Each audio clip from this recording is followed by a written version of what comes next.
नमस्कार साथियों, ज्ञान अकेडमी में आपका स्वागत है। तो दोस्तों देखिए, आज का अपना पहला क्वेश्चन क्या कह रहा है। भारत में रेलवे लाइन बिछाने का श्रेय किसे प्राप्त है।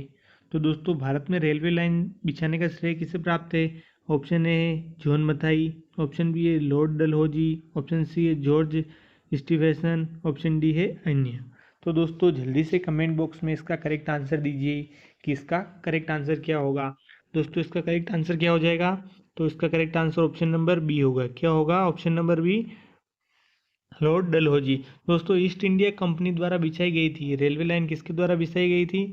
तो ईस्ट इंडिया कंपनी के द्वारा, east India company, east India company के द्वारा बिछाई गई थी। और दोस्तों पहली ट्रेन कब चली थी। तो डेट ध्यान रखिएगा, पहली ट्रेन कब चली। तो 16 अप्रैल 1853 में चली। कब चली। 16 अप्रैल 1853 में पहली ट्रेन चली थी भारत में। ठीक है, कब चली। तो 16 अप्रैल 1853 को चली। और कहाँ से कहाँ तक चली। तो बम्बई से बोरी बंदर, बम्बई के बोरी बंदर से लेकर ठाणे के बीच। कहाँ चली दोस्तों। बम्बई के बोरी बंदर से लेकर ठाणे के बीच चली थी। कुल कितने 34 किलोमीटर चली थी। लंबाई कितनी थी 34 किलोमीटर, ध्यान रखिएगा। इसी के साथ बढ़ते हैं अगले क्वेश्चन की ओर। देखिए क्वेश्चन नंबर 2 क्या कहता है। और दोस्तों अगर आपने चैनल को सब्सक्राइब नहीं किया है तो प्लीज़ चैनल को सब्सक्राइब कर दीजिए, वीडियो को लाइक कीजिए और साथ साथ में कमेंट बॉक्स में आंसर देते रहिए। उससे क्या होगा कि आपको भी फ़ायदा मिलेगा, आपका मोटिवेशन बढ़ेगा कि आपके कितने क्वेश्चन सही हो रहे हैं और कितने गलत। और हमें भी मोटिवेशन मिलेगा कि आपको वीडियो अच्छे लग रहे हैं, हम आपके लिए जो तैयारी कर रहे हैं उसमें और मजबूती से और ज़्यादा तैयारी कर पाएँ। तो देखिए क्वेश्चन नंबर 2 क्या कह रहा है। भारत का सबसे बड़ा सार्वजनिक उपक्रम कौन सा है। दोस्तों भारत का सबसे बड़ा सार्वजनिक उपक्रम कौन सा है। तो ऑप्शन ए है परिवहन उपकरण, ऑप्शन बी है भारतीय रेल, ऑप्शन सी है पर्यटक उपकरण, ऑप्शन डी है वित्तीय उपकरण। तो दोस्तों करेक्ट आंसर क्या होगा। जल्दी से कमेंट बॉक्स में आंसर दीजिए कि क्वेश्चन नंबर 2 का करेक्ट आंसर क्या होगा। दोस्तों भारत का सबसे बड़ा सार्वजनिक उपक्रम कौन सा है। तो correct answer option number B हो जाएगा। कौन है दोस्तों। भारतीय रेल। क्या है दोस्तों। भारतीय रेलवे है भारत का सबसे बड़ा सार्वजनिक उपक्रम है। इसी के साथ अगले क्वेश्चन की ओर बढ़ते हैं। देखिए अगला क्वेश्चन क्या कह रहा है। निम्नलिखित में से कौन सी रेलगाड़ी देश के सबसे लंबी रेल मार्ग पर चलती है।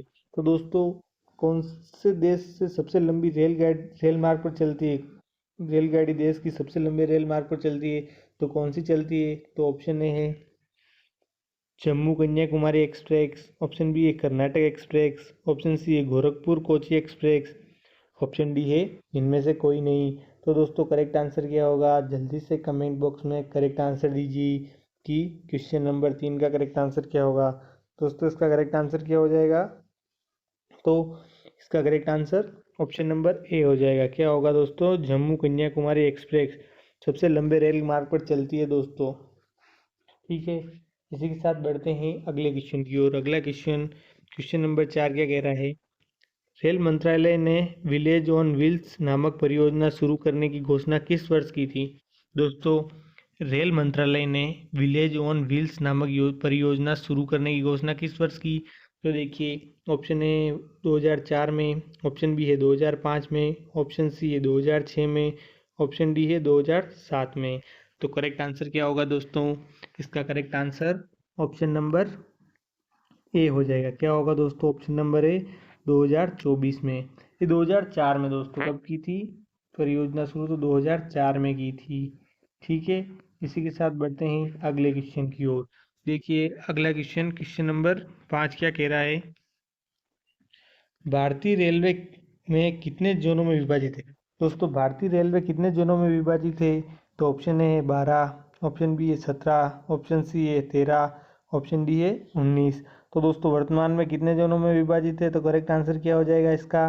तो क्वेश्चन नंबर 5 का करेक्ट आंसर डी हो जाएगा। कितने जोनों में विभाजित है। तो 19 जोनों में। कितने जोनों में। 19 जोनों में। Option number D correct answer हो जाएगा। दोस्तों रेलवे मेट्रो कोलकाता सहित ये 19 जोनों में विभाजित है। कितने। रेलवे मेट्रो कोलकाता सहित 19 जोन में विभाजित है।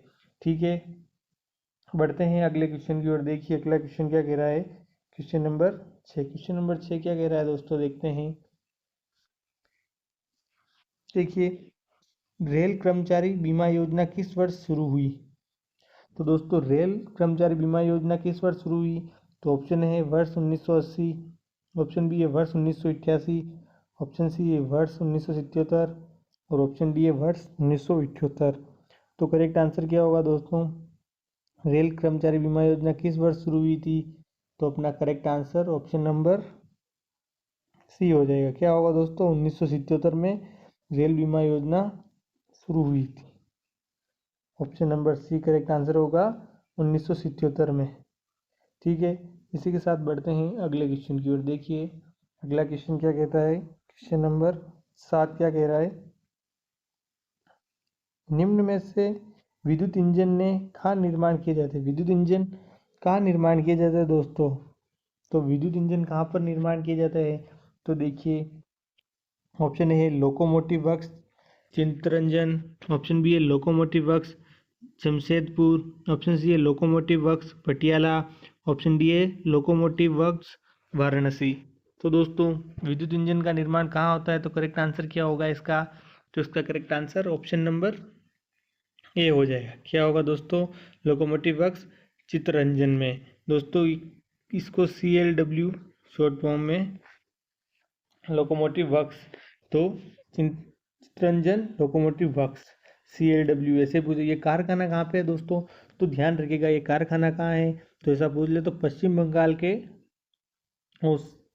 ओसान सोल सदर उपखंड के चित्तरंजन में स्थित है। कहाँ है दोस्तों? पश्चिम बंगाल के आसनसोल सदर उपखंड के चित्तरंजन में स्थित है। ठीक है, बढ़ते हैं इसी के साथ अगले क्वेश्चन की ओर। अगला क्वेश्चन क्या कह रहा है?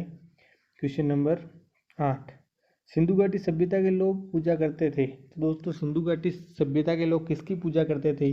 तो ऑप्शन है पशुपति, ऑप्शन बी है ब्रह्मा की, ऑप्शन सी है विष्णु की, ऑप्शन डी है इंद्र की। तो दोस्तों सिंधु घाटी सभ्यता के लोग किसकी पूजा करते थे? तो करेक्ट आंसर क्या होगा?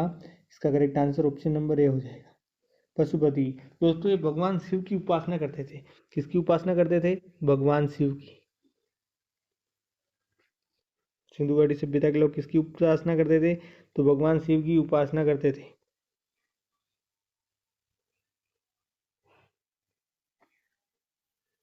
ध्यान रखिएगा बहुत शानदार वाला क्वेश्चन है और आने वाले एग्जाम में जरूर देखा जाएगा। देखते हैं अगले क्वेश्चन। अगला क्वेश्चन क्या कह रहा है? Question number 9। क्वेश्चन नंबर 9 इन क्या कह रहा है कि जलियांवाला बाग हत्याकांड के लिए कौन सा जनरल उत्तरदायी था? तो दोस्तों जलियांवाला बाग हत्याकांड में कौन सा जनरल उत्तरदायी था? तो ऑप्शन ए है general William Bentinck, option B है जनरल माउंटबेटन, ऑप्शन सी है जनरल डायर, ऑप्शन डी है जनरल डलहौजी। तो दोस्तों करेक्ट आंसर क्या होगा? जल्दी से कमेंट बॉक्स में अपना करेक्ट आंसर दीजिए कि जलियांवाला बाग हत्याकांड में कौन सा जनरल उत्तरदायी था। तो इसका करेक्ट आंसर क्या होगा? कौन सा जनरल उत्तरदायी था? तो इसका correct answer option number C हो जाएगा। कौन था दोस्तों? जनरल डायर था। दोस्तों इसमें 400 से अधिक लोग मारे गए थे। इस जलियांवाला हत्याकांड में क्या होता? 400 से अधिक मरे थे, अधिक मृत्यु हुई थी। 400 से अधिक मृत्यु और 2000 से अधिक घायल हुए थे। कितने? 2000 से अधिक घायल। ध्यान रखिएगा पूछ सकते हैं कि जलियांवाला बाग हत्याकांड में कितने लोग क्या हुए। दोस्तों जनरल डायर ने क्या किया था कि फायरिंग का आदेश दिया था। तो फायरिंग में 400 से अधिक लोगों की तो मृत्यु हुई और 2000 से अधिक लोग घायल हुए थे जलियांवाला बाग हत्याकांड में। ठीक है, इसी के साथ बढ़ते हैं अगले क्वेश्चन की ओर। क्वेश्चन नंबर 10 क्या कह रहा है देखते हैं दोस्तों। क्वेश्चन नंबर 10, महात्मा गांधी को राष्ट्रपिता के रूप में उल्लेख सबसे पहले किसने दिया था? दोस्तों महात्मा गांधी को राष्ट्रपिता का नाम सबसे पहले किसने दिया है, ये क्वेश्चन कहना चाह रहा है। तो सबसे पहले महात्मा गांधी को जो अपने राष्ट्रपिता का नाम पड़ा वो किसने दिया था? तो देखिए ऑप्शन है सुभाष चंद्र बोस, ऑप्शन बी है जवाहरलाल नेहरू, ऑप्शन सी है वल्लभ भाई पटेल सी, ऑप्शन डी है इनमें से कोई नहीं। वल्लभ भाई पटेल होगा दोस्तों, इनमें से कोई नहीं। तो क्या होगा क्वेश्चन नंबर 10 का करेक्ट आंसर? जल्दी से कमेंट बॉक्स में करेक्ट आंसर दीजिए। दोस्तों इसका करेक्ट आंसर क्या हो जाएगा? तो सबसे पहले किसने किया था राष्ट्रपिता के रूप में उल्लेख? तो correct answer option number A हो जाएगा। क्या होगा? Option number A Subhash Chandra Bose ने। दोस्तों सुभाष चंद्र बोस ने सिंगापुर रेडियो से एक संदेश प्रसारित किया था। कहाँ से किया था दोस्तों? सिंगापुर रेडियो से एक संदेश प्रसारित करते हुए महात्मा गांधी को राष्ट्रपिता कहकर संबोधित किया था। कहाँ दोस्तों? तो फिर से सुनिएगा, एक बार वापस बोल रहा हूँ, कौन से? सिंगापुर रेडियो से एक संदेश प्रसारित किया था। ऐसा पूछ सकते हैं कि कहाँ पर सबसे पहले बोला था, कहाँ से मतलब संदेश दिया था? तो सिंगापुर रेडियो से। कहाँ से दिया था? सिंगापुर रेडियो से एक संदेश प्रसारित करते हुए महात्मा गांधी को देश का पिता या राष्ट्रपिता कहकर संबोधित किया था। इसके बाद दोस्तों पूरे भारत में इन्हें राष्ट्रपिता के रूप में माना जाता है। बाकी सबसे पहले सुभाष चंद्र बोस ने ही कहा था। ठीक है, ध्यान रखिएगा ये चीज़। इसी के साथ बढ़ते हैं अगले क्वेश्चन की ओर। देखिए अगला क्वेश्चन क्या कह रहा है। क्वेश्चन नंबर 11, किसान दिवस किस दिन मनाया जाता है?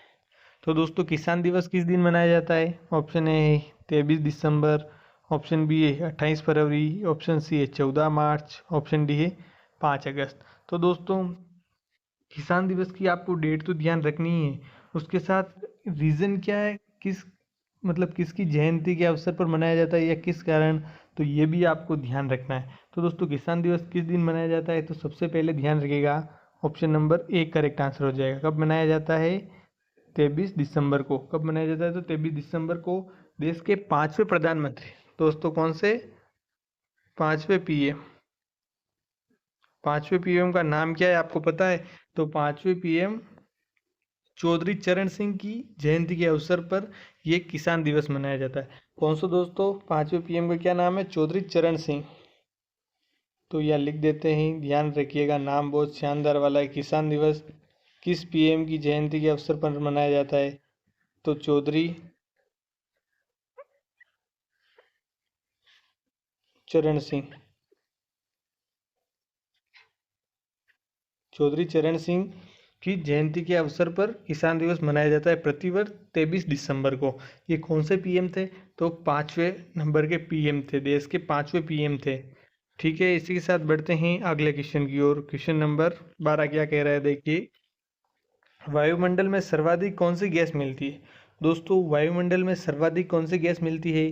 तो ऑप्शन ए है नाइट्रोजन, ऑप्शन बी है हाइड्रोजन, ऑप्शन सी है ऑक्सीजन और ऑप्शन डी है इनमें से कोई नहीं। तो दोस्तों वायुमंडल में सर्वाधिक कौन सी गैस मिलती है? तो करेक्ट आंसर क्या हो जाएगा? इसका correct answer option number A हो जाएगा। क्या होगा? Option number A nitrogen. दोस्तों नाइट्रोजन वायुमंडल में कितने प्रतिशत मिलती है? तो आपको परसेंट भी ध्यान रखना है, कितने प्रतिशत मिलती है? 78। और दोस्तों ठीक है, तो हाइड्रोजन कितनी मिलती है? तो दोस्तों हाइड्रोजन तो अल्प मात्रा में उपस्थित रहती है। कितनी रहती है हाइड्रोजन? अल्प मात्रा में, पॉइंटों में उपस्थित रहती है। और ऑक्सीजन, तो ऑक्सीजन कितनी रहती है वायुमंडल में? तो ऑक्सीजन ध्यान रखिएगा, ऑक्सीजन रहती है 21%। कितने प्रतिशत? 21%। ठीक है, इसी के साथ बढ़ते हैं अगले क्वेश्चन की ओर। देखिए अगला क्वेश्चन क्या कह रहा है। क्वेश्चन नंबर 13, यदि RAKESH बराबर 8 है तो MANISH बराबर क्वेश्चन मार्क, तो MANISH मनीषा बराबर कितना होगा? क्वेश्चन क्या पूछ रहा है? राकेश बराबर 8 है तो मनीषा बराबर कितना होगा? तो देखिए दोस्तों लिख देते हैं यहाँ RAKESH।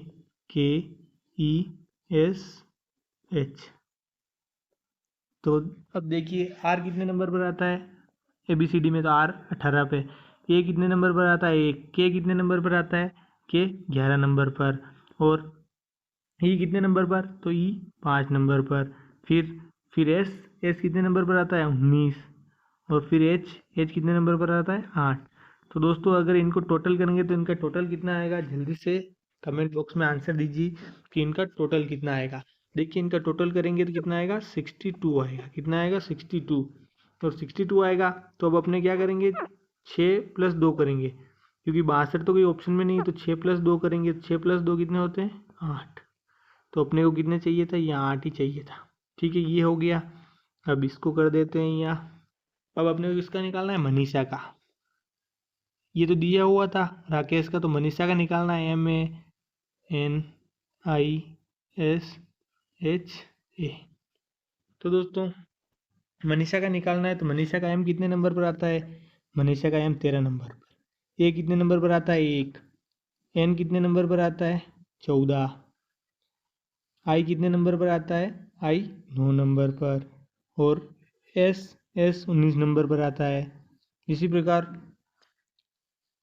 एच 8 पर और फिर ए वापस 1 पर।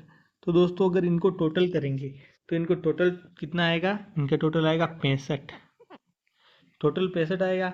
अब इसी प्रकार 65 आया, यहाँ वापस यहाँ कर रहे हैं, इनका टोटल कितना है 65। अगर अपन 6 + 5 करते हैं, क्या करते हैं 6 + 5 करोगे तो 6 + 5 कितने होते हैं 11। तो 11 कोई ऑप्शन में नहीं मिल रहा है, तो अपन क्या करें फिर से इनको एक एक करके जोड़ देते हैं। 1 + 1 करेंगे तो 1 + 1 करोगे तो कितना आएगा 2, कितना आएगा दोस्तों 2, और 2 ऑप्शन में है तो इसका correct answer option number A हो जाएगा। कितना आंसर होगा मनीषा बराबर 2 होगा। ठीक है, इसी के साथ बढ़ते हैं अगले क्वेश्चन की ओर। देखिए अगला क्वेश्चन क्या कह रहा है, क्वेश्चन नंबर 14। क्वेश्चन नंबर 14 क्या कह रहा है दोस्तों, राकेश पूर्व दिशा की ओर 5 किलोमीटर चला। पूर्व दिशा की ओर कितने किलोमीटर 5 किलोमीटर चला। फिर वह दाहिने मुड़कर 8 किलोमीटर चला। फिर वह बाएं और मुड़कर 5 किलोमीटर चला। अंत में बाएं ओर मुड़कर 8 किलोमीटर चला। तब वह प्रारंभिक स्थान से कितनी दूरी पर है। तो दोस्तों अपने को प्रारंभिक स्थान से दूरी बतानी है। सबसे पहले वो कहाँ चला, ये पूर्व दिशा से चला, कितने किलोमीटर 5, ये 5 किलोमीटर लिख दिया। फिर वह दाहिने मुड़ा, तो दाहिने किधर ये नीचे मुड़ा, कितना चला ये 8 किलोमीटर। ठीक है, दाहिने मुड़ा और फिर वह चला, बाई ने 8 किलोमीटर चला। फिर वो बाएं मुड़ा तो ये बाएं मुड़ा, फिर कितना चला 5 किलोमीटर। फिर अंत में फिर बाएं और मुड़कर वापस 8 चला। तो दोस्तों ये वापस कितना चल गया 8 किलोमीटर। अब ये क्वेश्चन अब क्या पूछ रहा है कि वो प्रारंभिक स्थान से कितनी दूरी पर है। तो दोस्तों इसको तीर को सही कर देते हैं, ये 8 किलोमीटर। ठीक है, ये 8 किलोमीटर हो गया। अब प्रारंभिक स्थान से दूरी पूछी, अपने को ये दूरी पूछी।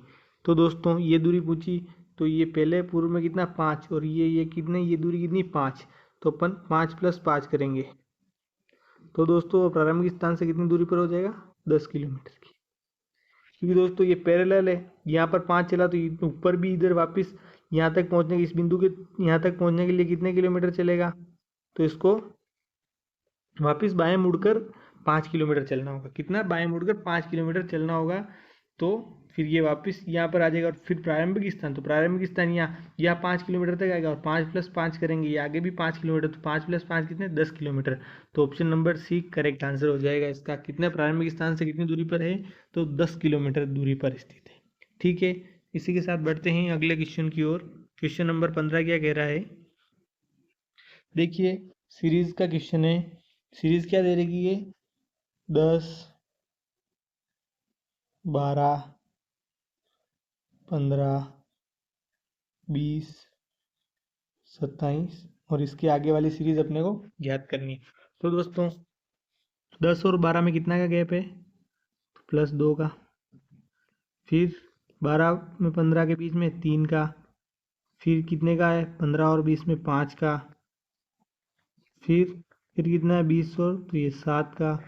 फिर अब अपने को आगे का गैप बताना है। तो दोस्तों देखिए ये सीरीज कैसी मिल रही है 2, 3, 5, 7। दोस्तों आपको पता हो 2, 3, 5, 7 तो ये अभाज्य संख्याओं का अंतर है, अभाज्य संख्या है ये सब 2, 3, 5, 7। तो अभाज्य संख्या का अंतर करते चलना है। तो 5 के बाद अब 7 के बाद अभाज्य संख्या क्या आती है 11। तो 27 में अगर 11 जोड़ेंगे, 27 में 11 जोड़ेंगे तो क्या आएगा, कितना आएगा 38। तो option number B correct answer हो जाएगा। क्या होगा ऑप्शन नंबर बी 38 इसका करेक्ट आंसर हो जाएगा।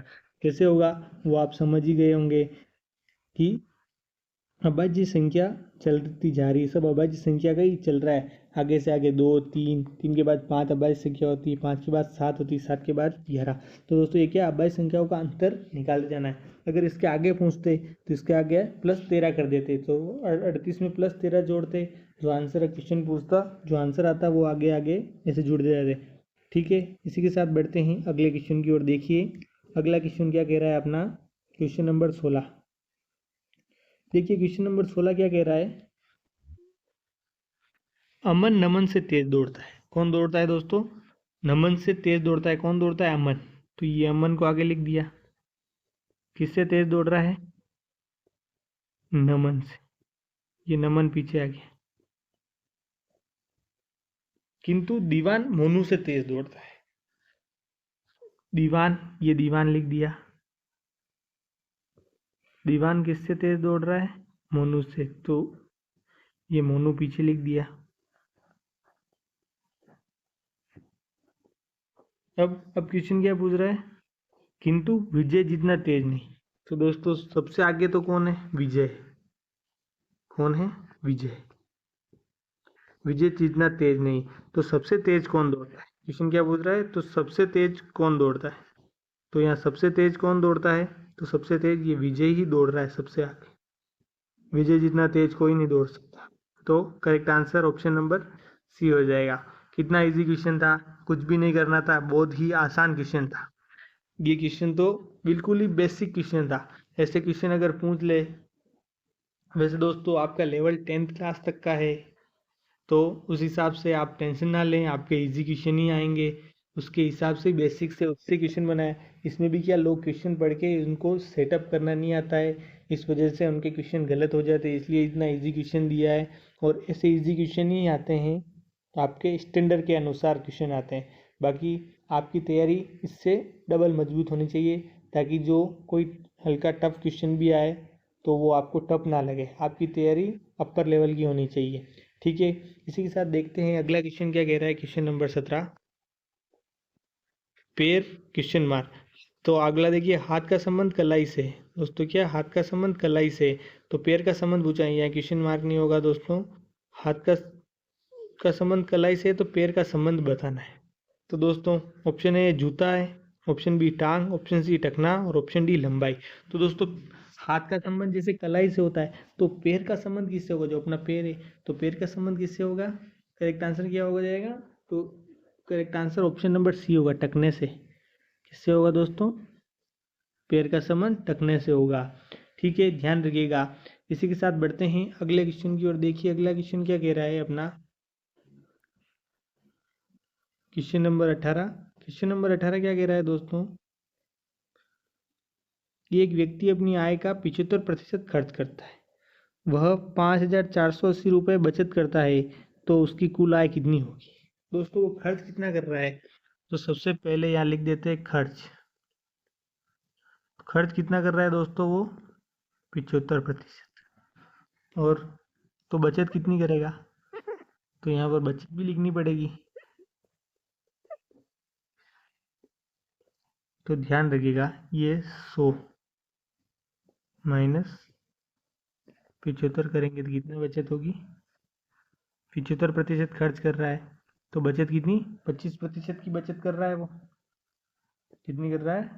25% की बचत। तो प्रश्न के अनुसार बचत कितनी हो रही है? तो यहाँ ध्यान रखिएगा, प्रश्न के अनुसार बचत, अनुसार बचत। तो दोस्तों प्रश्न में कितनी बचत हो रही है? 5,480 रुपये बचा रहा है। कितने बचा रहा है?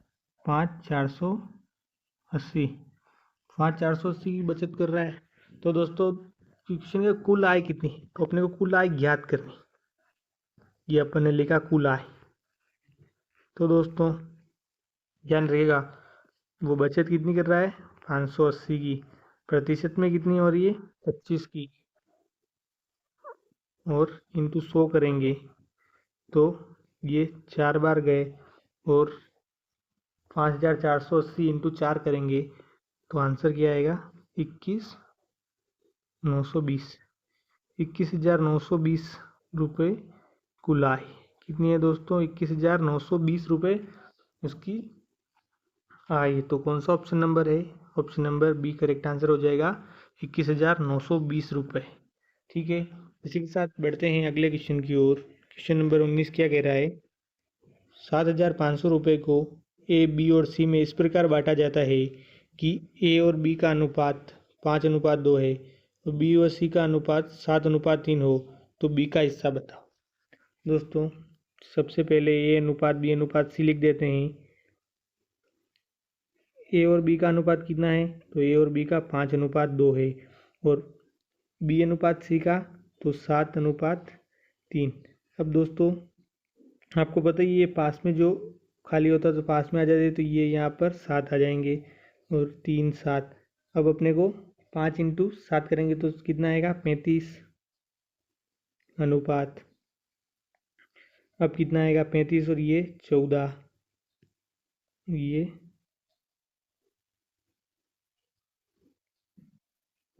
कितना आएंगे दोस्तों, यहाँ पर कुछ ना कुछ क्वेश्चन में गड़बड़ है। ये 7:3 या 3 नहीं या 13 है, या 13 है, ध्यान रखिएगा।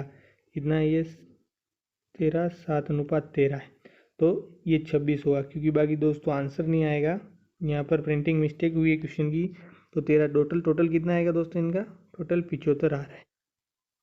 अब क्वेश्चन को सोल्व करते हैं कि कितने रुपए दिए टोटल, 7500, 7500, और अपना टोटल कितना आ रहा है, 75, और इनटू क्या करेंगे, किसका, बी का हिस्सा बताना, तो बी का हिस्सा कितना है, तो बी का हिस्सा ये 14 है।